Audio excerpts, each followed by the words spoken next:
Shalom, la comunidad internacional hebraica sefaradí, Casa de Israel, y su servidor Roé Alexander Barreras, le damos la bienvenida a un programa más de Descubriendo los Tesoros de la Torá, conectándote con las raíces hebreas de la fe del cristianismo. Un tiempo de revelación y de profundos secretos de las Escrituras. Esperamos que sea este programa de gran bendición para tu vida. Shalom y bendiciones. Una vez más, estamos aquí desde la comunidad hebraica sefaradit, ¿verdad? Casa de Israel desde las Carolinas del Norte. Les saludamos todos y son todos bienvenidos a nuestros programas y a nuestras enseñanzas. Esperamos de todo corazón de que seamos de gran bendición para cada uno de ustedes.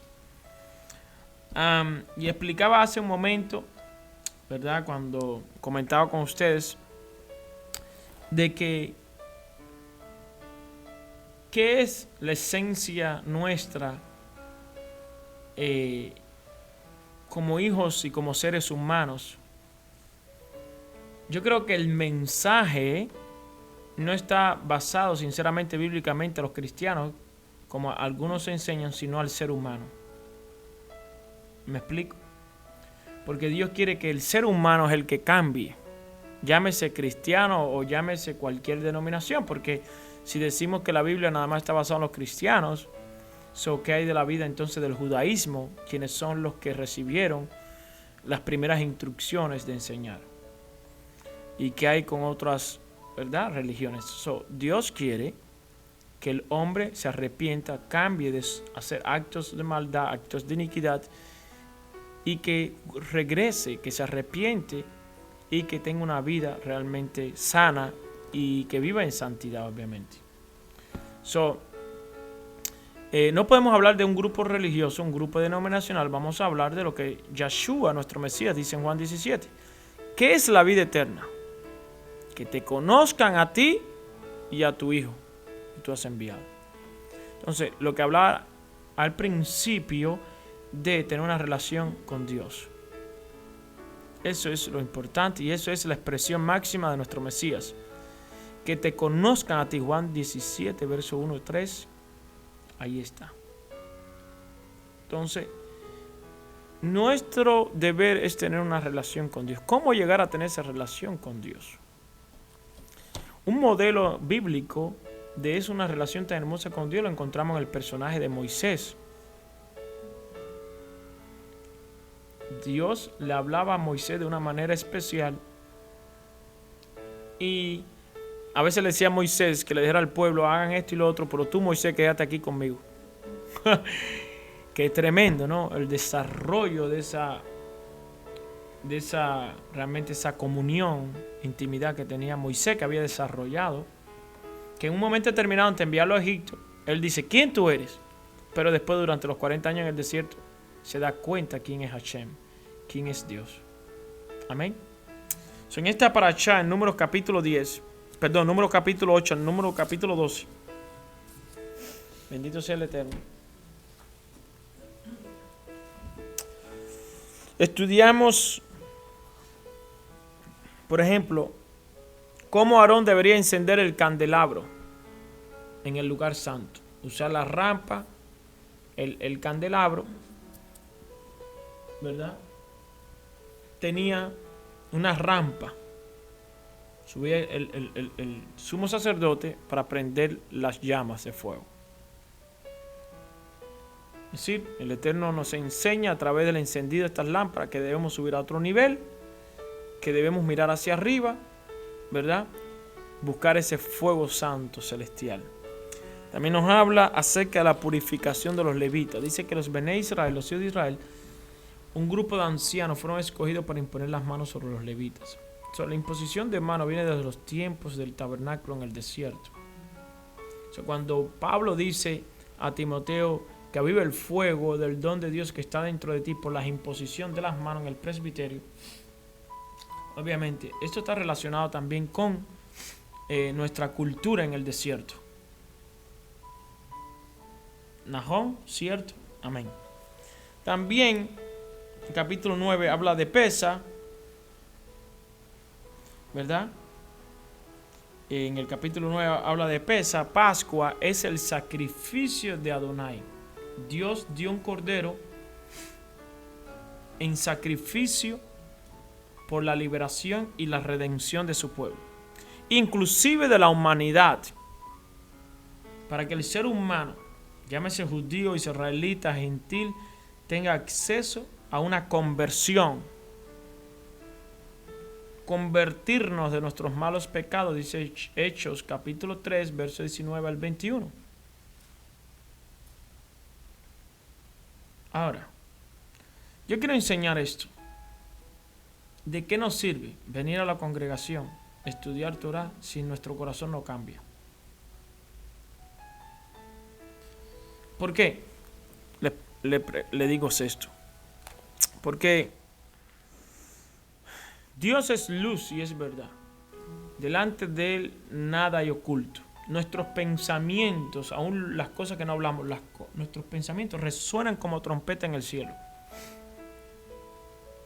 Como en bocinas de parlantes se escuchan en el cielo nuestros pensamientos. Entonces, el reto que tenemos en esta vida no simplemente está expresado en nuestro trabajo secular, en la familia, sino en nuestra vida personal y espiritual. Un reto por entender a Dios, un reto por comunicarnos con Él, un reto por vivir una vida de oración con Él, un reto que el Satanás, el contrario, el enemigo, no quiere que participemos de las bendiciones que Él nos da, etcétera, etcétera.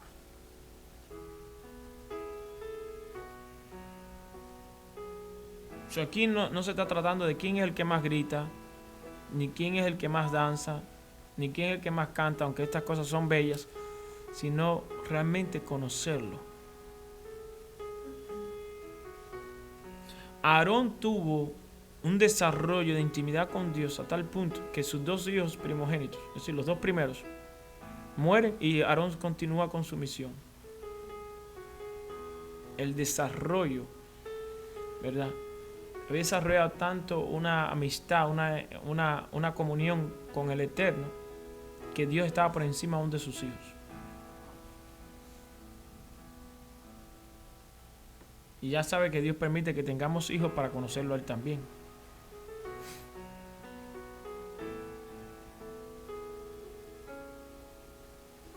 Entonces, en el capítulo 9, verso 15, habla de las nubes de glorias también. Fíjense una cosa en la Torá. El pueblo murmura contra el maná por el agua, porque no comían carne, pero nunca murmuraron contra las nubes de gloria.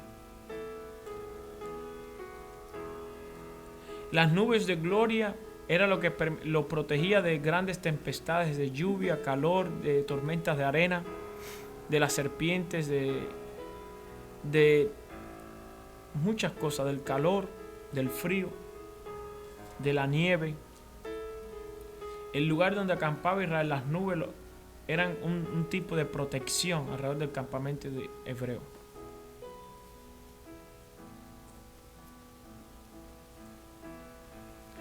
En las nubes se alzaban, el pueblo de Israel marchaba. Las nubes paraban, descendían alrededor del pueblo de Israel, del campamento hebreo.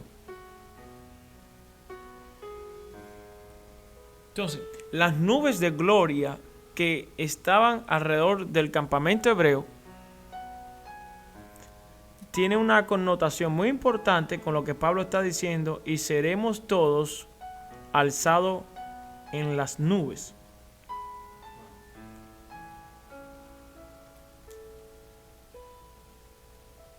Y vendrá el Hijo de Dios en las nubes.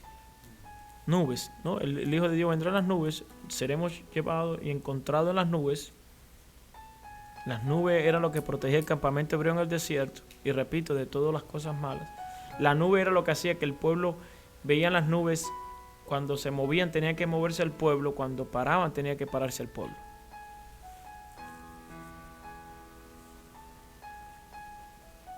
El pueblo protestó en contra de... Comíamos pescados, ¿verdad? Pero si ni paja le daban a los egipcios para construir, imagínese usted cómo comían pescado.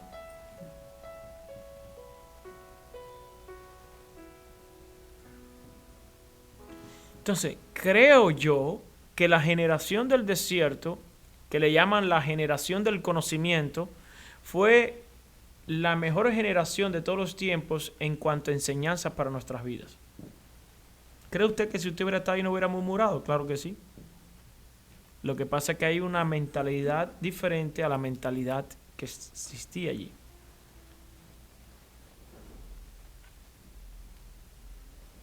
¿Por qué hoy doctrinalmente tenemos tantas discusiones denominación contra denominación? Muy fácil. Hemos salido de la esclavitud, pero la esclavitud no ha salido de nuestras mentes. ¿Por qué el pueblo desierto tenía tanta confrontación? Porque habían sido libres de Egipto, pero Egipto estaba dentro de ellos todavía. Entonces, Dios nos enseña que hay un proceso de 40 años de aprendizaje. Esto no es en 6 meses, permítame ser líder. En 2 años, permíteme ser pastor. Hablaba de cómo tenemos nosotros que de alguna manera pasar el proceso de Dios para llegar a ser un buen líder.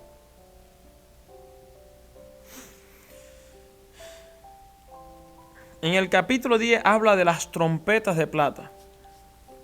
El Eterno dice, hágame 2 trompetas de platas, de obra de martillo las hará, las cuales te servirán para convocar la congregación y para hacer mover los campamentos.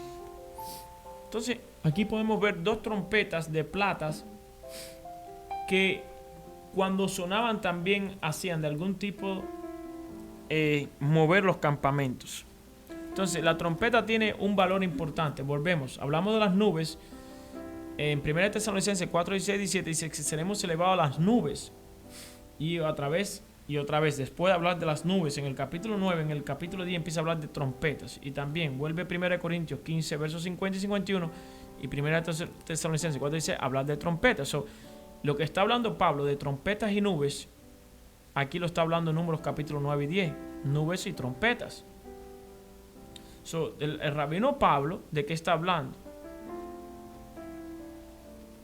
Porque cuando las trompetas sonaban, movían el campamento hebreo. Por eso Pablo dice, cuando la trompeta suene, moverán los campamentos hebreos de entre las naciones y la traerán ¿hacia dónde? ¿Cuál era el propósito de las nubes en el desierto? Dirigir al campamento hebreo hacia la tierra prometida. Cuando nosotros seamos levantados las nubes, el propósito será llevarnos hacia Jerusalén conforme los profetas hablaron.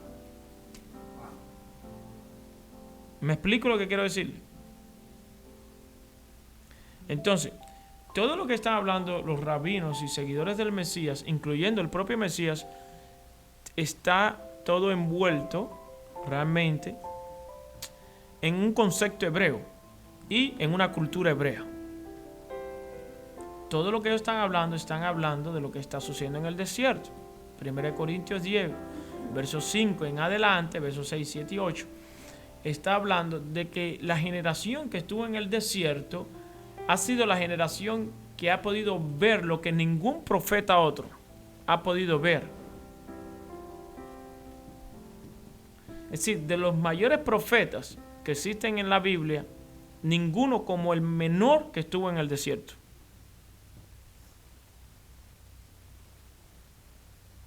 Como alumnos y bebés espirituales fuimos llevados al Sinaí. Corrimos del Sinaí como un alumno cuando comienza la primaria corre de la escuela.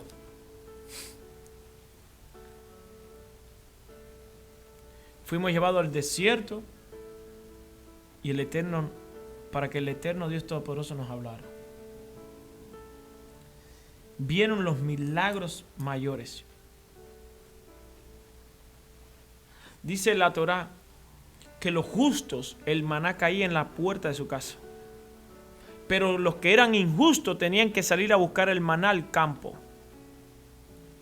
Y dice la Torá que se podía ver en los campamentos quién eran los justos y los injustos. Porque la pregunta es, Si el maná caía en las puertas de las personas que eran justas, los que tenían temor de Dios, no tenían que ir al campo a buscar el maná caía en las puertas. La pregunta es, cuando los injustos tenían que salir al campo, imagínense usted cuando estábamos en el campo, ¿qué hacemos aquí? ¿Qué hace aquí Juan? ¿Qué hace aquí tú? ¿Por qué no cayó el maná hoy frente a tu puerta? Bueno, estamos aquí por lo mismo, diríamos, ¿no? Hemos cometido algún tipo de error.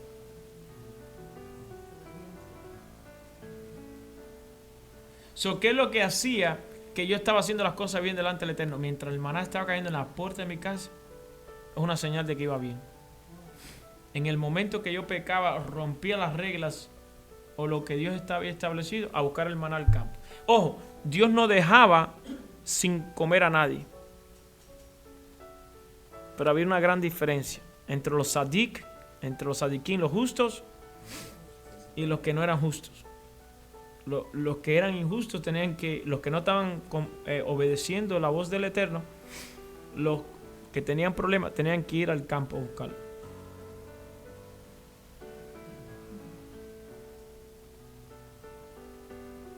Otra cosa, dicen que los justos, cuando comían el maná, venía ya preparado y que tenían un sabor en su boca conforme a ellos lo deseaban. En cambio, los injustos tenían que ir al campo a buscar el maná y tenían que molerlo y prepararlo para comerlo.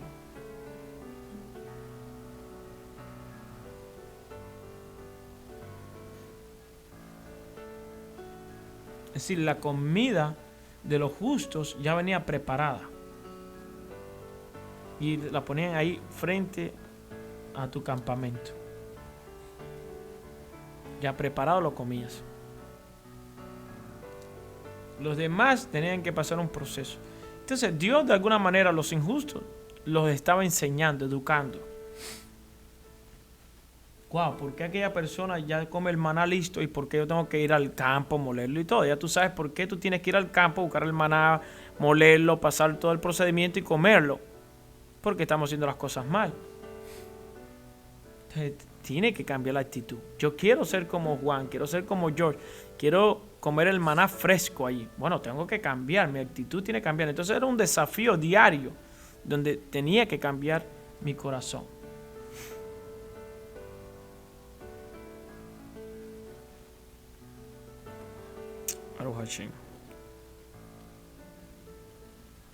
Ahorita estudiaremos la importancia del shofar.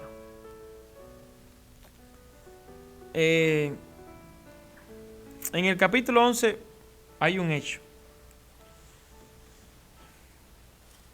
Hay un problema.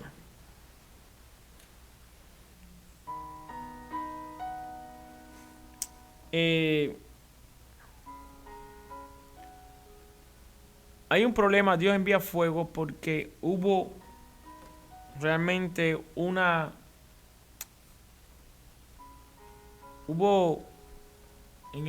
algunas personas se quejaron. Capítulo 11, verso 3. Dice, llamó a aquel lugar Tavera o Taberá. En hebreo la palabra Taberá, Números 11:3. Llamó a aquel lugar Taberá porque el fuego de Adonai se encendió en ellos. La palabra hebrea Taberá quiere decir perturbación, violencia.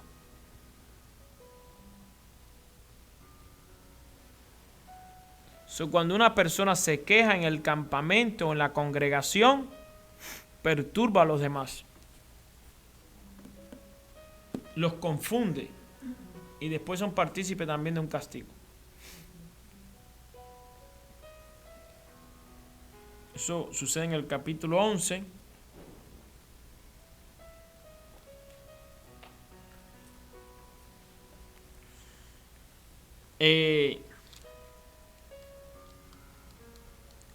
Bendito sea el Eterno.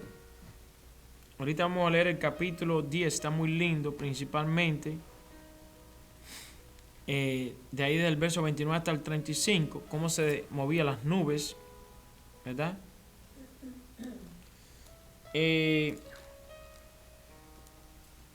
También vemos algo muy importante que no podemos pasar, que es cuando el Eterno toma del espíritu de Moisés, ¿verdad? Y unge a 70 ancianos. Pero que 2 ancianos también reciben Ruach Nebuah, esto quiere decir espíritu profecía. Y ellos profetizan de que Moisés iba a morir en el desierto. Entonces los mandan a callar. Y cuando Yahoshua escucha esto, dice, manda a callar a estos 2 que están profetizando. Pero el espíritu cayó en 2 más, porque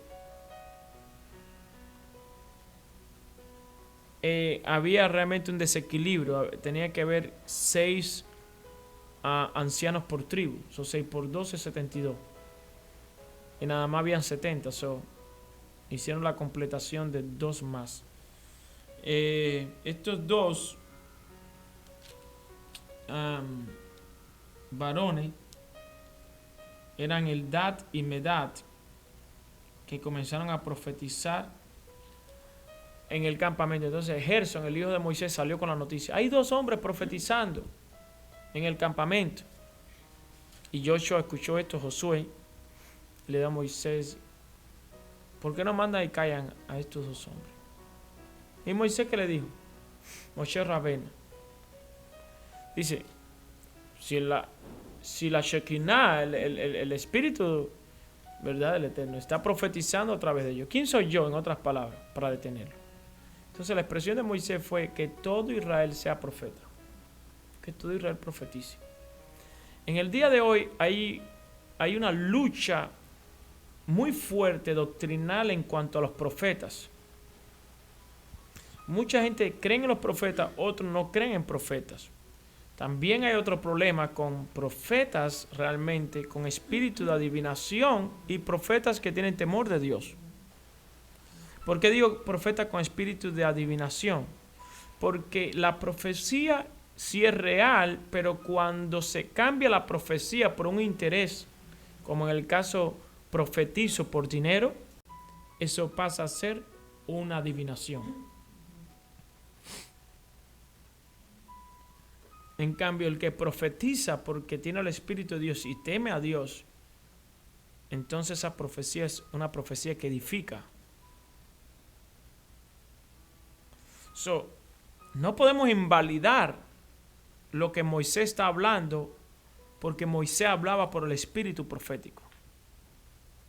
Y si Moisés está diciendo quisiera que todo Israel fuera profeta, es porque realmente hay un deseo fuerte de que Israel fuera profeta. De hecho, nos llaman los reyes y sacerdotes entre las naciones.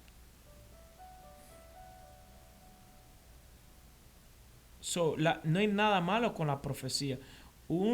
La profecía es uno de los dones, 1 Corintios 14, el hablar en lengua y el profetizar. Pablo exhorta a la congregación a que profeticemos.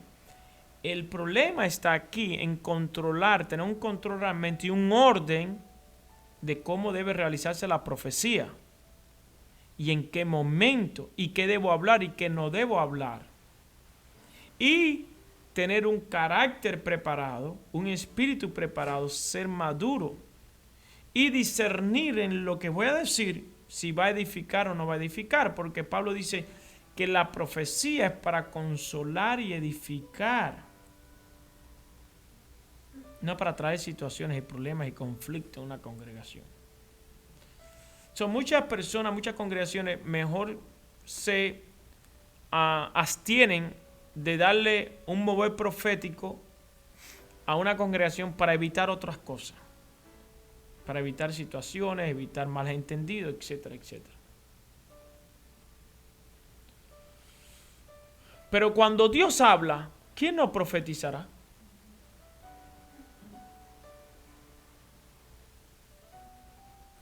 Entonces, lo que sí debemos estar seguros es que el Eterno o el Espíritu de Adonai sí está hablando.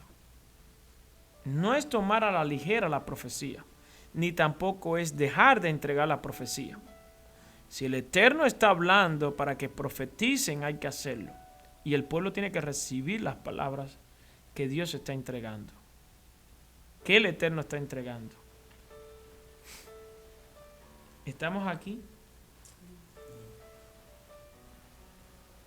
Termina el capítulo 12 en estas porciones del capítulo 8 hasta el capítulo 12. María es castigada. María es castigada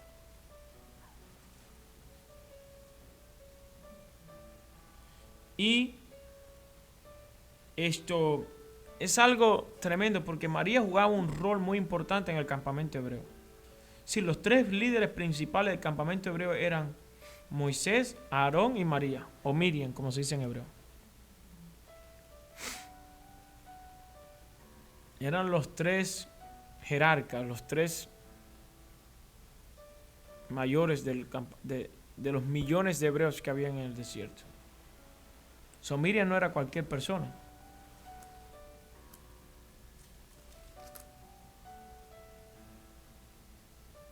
Entonces, aquí aparece pues realmente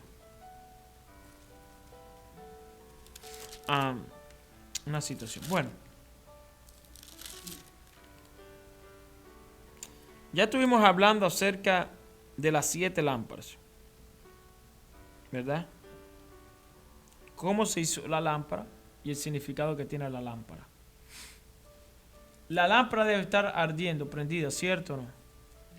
¿Cómo está tu lámpara? ¿Tiene aceite tu lámpara? Yeshua dice, nuestro maestro, en Mateo 25, habla una parábola de las 10 vírgenes y habla de sus lámparas, ¿cierto o no? ¿Y las lámparas qué necesitaban tener para estar prendidas? Ok, la menorá, el candelabro que está en el lugar santo, ¿qué necesitaba para estar prendido?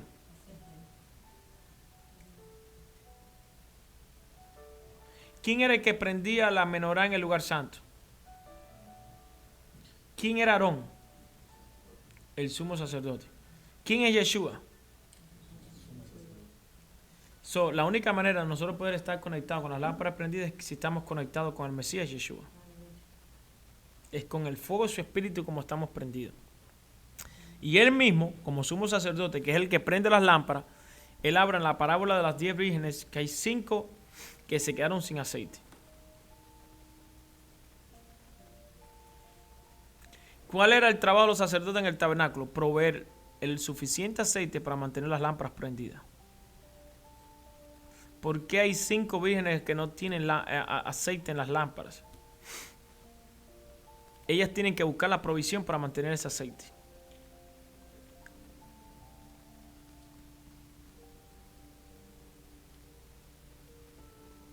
Y cuando fueron a buscar aceite y regresaron, ya él había entrado y se quedó con 5 vírgenes, las puertas se cerraron, no se abrieron. El arca de Noé cuando se abrió y cuando el Señor le dijo ciérrala, no puede entrar más nadie, ni un animal ni tan siquiera. No persona, no nadie. ¿Cómo está tu aceite?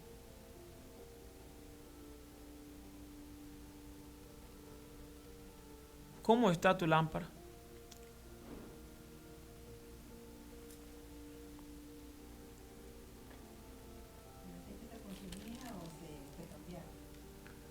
Se le echaba aceite a la lámpara. Sí. Lo que no se consumía o no paraba era el fuego.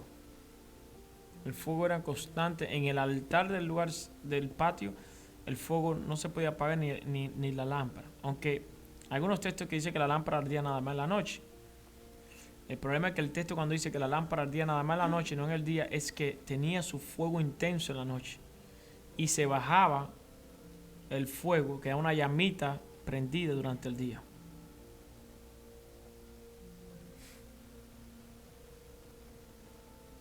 ¿Dónde debemos intensificar nosotros el fuego? La luz en las tinieblas. Por eso cuando estamos entre hermanos, la llamita está baja, porque todo el mundo andamos en luz. Cuando estamos en medio de tinieblas se intensifica el poder del Espíritu.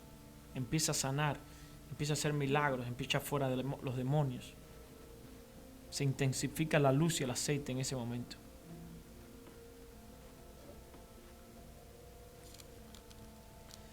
Y el Eterno habló a Moisés diciendo, capítulo 10 de Número, hazme 2 trompetas de plata de obra de martillo, las harás, las cuales servirán para convocar la congregación y para hacer mover los campamentos.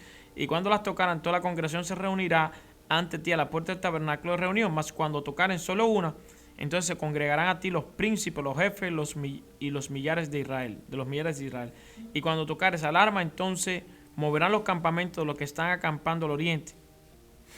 Y cuando tocaréis alarma la segunda vez, entonces moverán los campamentos de los que están acampados al sur. Alarma tocarán para sus partidas, pero para reunir la congregación tocaréis más, no con sonido de alarma. Y los hijos de Aarón, los sacerdotes, tocarán la trompeta y las tendréis por estatuto perpetuo por vuestras generaciones. Y también el verso 9 habla de cuando saliera la guerra. También dice, cuando saliera la guerra en vuestra tierra contra el enemigo que os molestare, tocaréis alarma con las trompetas y seréis recordados por Adonai, vuestro Dios, y seréis salvos de vuestros enemigos. Entonces, la trompeta juega un papel importante. ¿Cuáles son estas 2 trompetas? Si seguimos los estudios que hemos venido analizando, hay 2 casas, la casa de Judá y la casa de Efraín. Reino norte, reino sur. Reino norte dispersado entre las naciones, el cual el Mesías es el encargado de reunirlas. Estas 2 trompetas son las encargadas, estas 2 casas son las encargadas de anunciar la venida del Mesías. Los cristianos, o mayormente los nacidos nuevos, reino norte, casa de Efraín, casa de Judá, los judíos, que son nuestros hermanos, que también por otro lado están de alguna manera enseñando la Torá también. Pero todos nosotros nos convocamos para anunciar la venida del Mashiach, porque los judíos, nuestros hermanos, lo están haciendo. Ellos están esperando al Mashiach, como nosotros también lo estamos esperando. Somos las 2 trompetas, sí. ¿Qué se hace con una trompeta? Un shofar. En este caso, estas 2 trompetas de plata tienen que pasar un proceso para llegar a tocar bien. Tienen que pasar por alguien que las martillas, preparar la plata, purificarla. Luego las trompetas tienen que ser martilladas. De igual manera, para llegar a nuestras manos una trompeta o un shofar tiene que pasar un proceso. La plata tiene que pasar por un proceso, el shofar tiene que pasar un proceso. El animal debe ser sacrificado, el derramamiento de sangre debe ser pulido, debe ser limpiado, la cera, el mal olor, etcétera, etcétera, para que dé un buen sonido. Ambas casas deben tener un buen sonido. ¿Quién es el platero? ¿Quién es el alfarero? ¿Quién es el que nos va a preparar para dar una buena voz y enseñar y anunciar la venida del Mesías?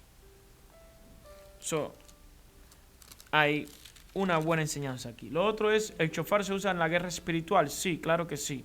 Aquí dice que anunciaba, cuando venía el enemigo en contra, sonara el shofar. El shofar realmente también es parte de la voz de Dios. No es en sí el shofar, sino es el sonido del shofar. Por eso la Escritura dice, si tú escucharas el sonido del shofar, no el shofar, sino el sonido del shofar, quien anuncia realmente la venida y el regreso de nuestro Mesías. Y aquí obviamente hacía que el campamento hebreo se preparara. El campamento hebreo debe estar preparado para esta actividad profética y Satanás debe estar nervioso porque él será encarcelado y atado, puesto cadenas por 1000 años durante el reino mesiánico. En el capítulo 11, ¿qué debemos aprender? No murmurar, ser agradecidos con Dios. Dios sabe la necesidad de que todo lo que tenemos. El pueblo murmuró y empezó a quejarse. Dice que en Egipto comían mejor que en el desierto. No es verdad eso. Muchas veces, a veces en el enojo decimos cosas que no son verdad. Entonces Dios le envió codornices. ¿Pero qué pasó? Después vino un juicio. ¿Cómo debemos pedir las cosas? Con amor. Debemos vivir una vida agradecida. Con Hashem primeramente. ¿Qué pasa después en el verso 16 del capítulo 11? Entonces Yahweh dijo a Moisés, reúneme 70 varones de los ancianos de Israel, que tú sabes que son ancianos del pueblo y sus principales, y tráelos a la puerta del tabernáculo de reunión y esperen allí contigo, y yo descenderé y hablaré allí contigo, y tomaré del espíritu que está en ti y pondré en ellos, y llevarán contigo la carga del pueblo y no la llevarás tú solo. ¿Cuál es el objetivo de estos ancianos? Compartir que la carga no solamente la tomara Moisés, principal líder del pueblo de Israel, sino también ellos. Así que la carga fuera un poquito más más ligera para él. Estos ancianos también se convirtieron en jueces. De alguna manera ellos juzgarían también los casos. Los casos más fuertes se los traerían a Moisés. Estos 70 ancianos de alguna manera representan las 70 naciones que existían en aquel momento, ¿verdad? Luego obviamente 72 ancianos. 2 más comienzan a profetizar, ¿verdad? Estos 2 ancianos últimos que comienzan a profetizar, que están en el verso 27, Eldad y Medad, obviamente vuelve otra vez que representar las 2 casas profetizando sobre las naciones. ¿Ok? Sobre esas 70 naciones. Bendito sea el Santo de Israel. Entonces, el espíritu que estaba en Moisés pasó como esa chispa, ese fuego pasó sobre los 70. Nada hay de malo. El fuego de Moisés no se apagaba. Es como una vela. Usted tiene un fuego aquí y usted prende otro fuego, pero tu fuego no disminuye. Continúa con la misma fuerza que está prendido. El hecho de que tú con el fuego prenda otro fuego, esto no disminuye. Se esparce, pero el fuego tuyo continúa. ¿Es bíblico esto? Sí, claro. Por ejemplo, así como Dios escogió del espíritu de Moisés, lo puso sobre 70, Dios ha escogido del espíritu del Mesías y lo ha puesto en nosotros. Poco se habla de esto en las congregaciones. ¿Por qué? Porque no leemos Gálatas 4:6. ¿Qué dice Gálatas 4:6? Por cuanto envió a vuestros corazones el espíritu de su Hijo, en el cual todos clamamos Abba Padre. El Espíritu Santo es el Espíritu de Dios que Dios ha ordenado para que nos resucite y movernos los dones. Es decir, es una serie de cosas. El Espíritu de Dios es algo grande.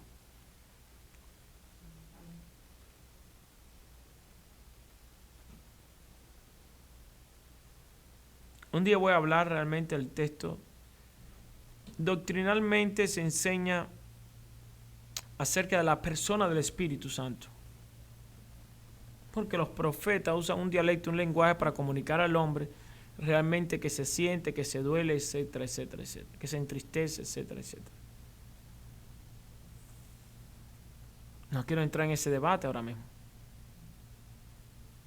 Pero lean Gálatas 4:6 también. Que envió a vuestros corazones el Espíritu de su Hijo.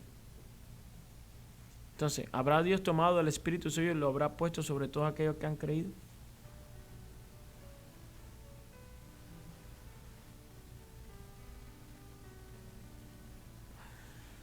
Siempre el Espíritu del Maestro se pasa sobre los alumnos. A Pedro le dijeron, tú eres de él, por eso lo descubrieron. Tú hablas como él habla. La forma de hablar, de caminar, de actuar, se pegará sobre el alumno.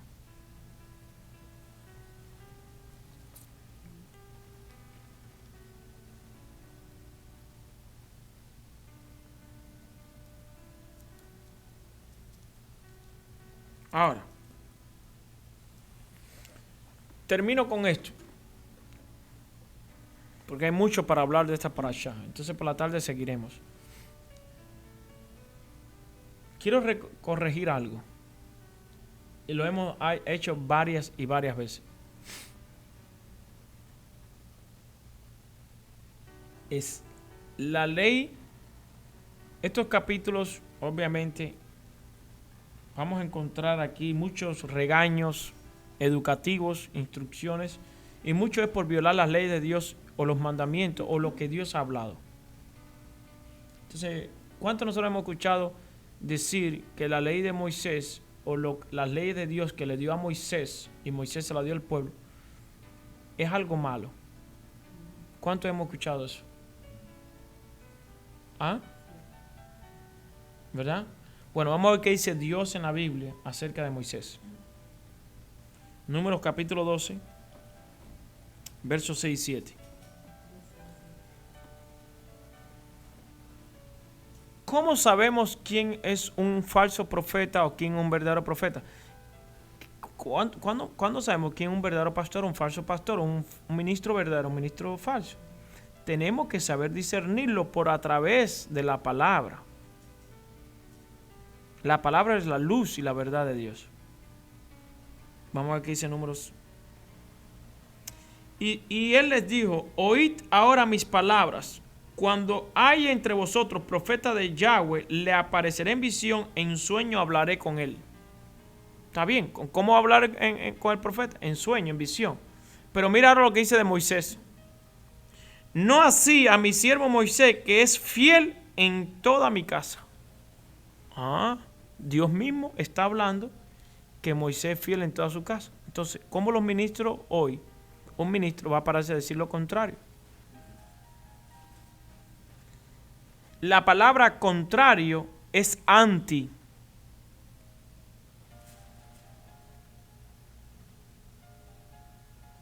Un anti-Mesías es uno que habla en contra del Mesías. Un anti-Torá es alguien que habla en contra de la Torá.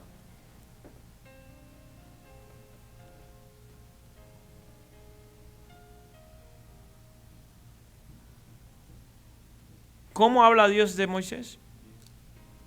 ¿Dónde más? El último libro de Malaquías, de lo que marca una etapa. Vamos a ver cómo Dios vuelve a hablar de Moisés. Antes de comenzar el libro de Mateo, allí en Malaquías dice, Malaquías 4:4, acordado de la Torá o de la ley de Moisés, mi siervo, al cual encargué en Horeb ordenanzas y leyes para todo Israel. 4:4. Acordado la ley de Moisés, mi siervo, mi servidor.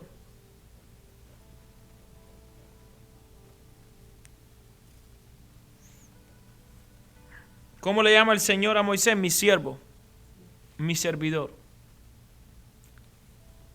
Wow.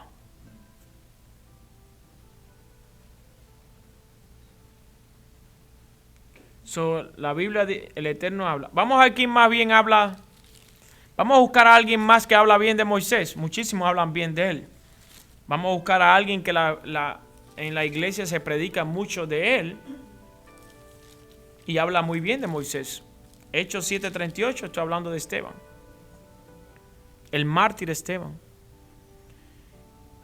Que simplemente lo habían escogido para servir las mesas. Porque Pablo dijo, nosotros nos dedicaremos al ministerio. Él nada más para servir las mesas. Y fue alguien extraordinario. En Hechos 7:38, Esteban dice, este es aquel Moisés que estuvo en la congregación en el desierto con el ángel que le hablaba en el monte Sinaí y con nuestros padres. Y que recibió palabras de muerte que darnos. ¿De qué son las palabras? De vidas. No, Esteban está diciendo que Moisés está recibiendo palabras de vidas. Vamos a ver entonces. La gente dice, no, pero ese era Esteban. Vamos a Hechos 24:14 a ver qué dice Pablo ahora. Porque para enseñar las leyes de Dios y aprenderlas, lo primero que tenemos que estar confiados y seguros de que las leyes de Dios son una bendición. No como muchos enseñan que es una maldición. La maldición viene por el quebrantar los estatutos, las ordenanzas, el orden de Dios. Cuando tú quebrantas, rompes los mandamientos, lo que Dios ha hablado, eso produce maldición. Y la pregunta es, ¿hay hermanos que andan en maldición? Sí. ¿Por qué? Porque si no conocen la ley, es decir, las leyes, Dios dio leyes para todos. El que la quebranta es el que va realmente a sufrir las consecuencias. Porque Dios es fiel en las bendiciones, pero Dios también es fiel en la maldición. Porque Dios dice, acontecerá que si hiciera esto y esto y esto, yo te enviaré todas estas bendiciones sobre ti.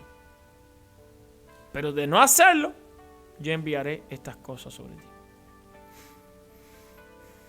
Entonces, ¿qué tenemos que hacer rápido nosotros como creyentes? Aprender las leyes. Las leyes es la vida. ¿Por qué? Porque mientras más aprendemos las leyes de Dios, más vida tenemos. Y eso lo dice Romanos 10:5. Vamos a ver qué dice Hechos 24:14. Pero esto te confieso que según el camino que ellos llaman herejía, el camino era el nombre de los seguidores del Mesías, llamaría, así sirvo al Dios de mis padres, creyendo todas las cosas que en la ley y los profetas están escritas. Dice, creyendo en todas las cosas que están escritas en la ley y los profetas. Si había alguien que creía 100% en lo que está escrito en la ley de los profetas, era el apóstol Pablo. Cosa que hoy una doctrina, una corriente hoy que mucha gente no quiere creer en eso. Y cada uno tendrá que dar cuenta delante del Altísimo. Si una gente tuviera temor de Dios y temor del cielo, y algún momento de su vida meditar y pensara qué iría a pasar con su vida y con los que Dios les encargó que tuviera la responsabilidad de cuidarlo y enseñarlo, enseñarían las leyes de Dios y no hablarían mal. Porque una persona puede ir al infierno por cometer errores, pero una persona puede ser aún sentenciado mucho más, no solamente porque cometió error, sino porque enseñó a otros a cometer errores.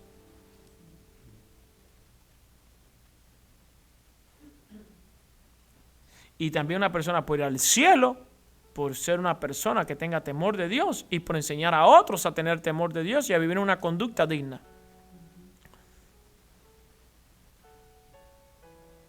¿Vamos al cielo por gracia? Amén. ¿Por favor no merecido? Sí. Pero tenemos que enseñarle al pueblo la verdad, cómo deben conducirse en el nuevo nacimiento y en la nueva conversión. Amén. Romanos 10:5, ¿qué dice? Porque la justicia viene por medio de la ley, amén. Porque la justicia que es por la ley, Moisés escribe así, el hombre que haga estas cosas, vivirá por ellas. Y esa es la palabra de fe que predicamos, dice en el verso 8. Amén. Dios dio leyes para el tabernáculo. Dios dio leyes para el sistema arónico. Y obviamente, Yeshua tiene leyes para su sacerdocio celestial, porque no es un sacerdocio desordenado, sino con un orden. Entonces, en esta paracha vemos a Miriam que le sale lepra. ¿Por qué? Por murmurar. ¿Qué debemos hacer? No murmurar.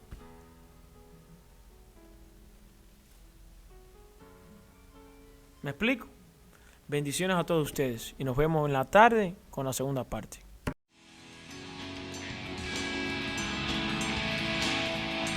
Shalom y bendiciones. Le agradecemos a ustedes el haber escuchado esta enseñanza. Esperamos que sea de gran bendición para cada uno de ustedes. Si quieren saber más de nuestro ministerio, nos puede escribir a través de el email casadeisrael1@yahoo.com. casadeisrael1@yahoo.com. También nos puede llamar al 704-293-3530, 704-293-3530. Estamos aquí para servirles a ustedes y para ser de gran bendición. Así que muchas gracias nuevamente por haber escuchado esta enseñanza y les recordamos que somos la comunidad hebraica sefaradí Casa de Israel aquí en la ciudad de Charlotte, en el 3118 de la Milton Road D Plaza, aquí al lado del Compare Food, que está en la Sharon Amity con la Harris y Boulevard. Aquí le esperamos. Le deseamos la mayor de las bendiciones. Y recuerde, todo es posible si puedes creer.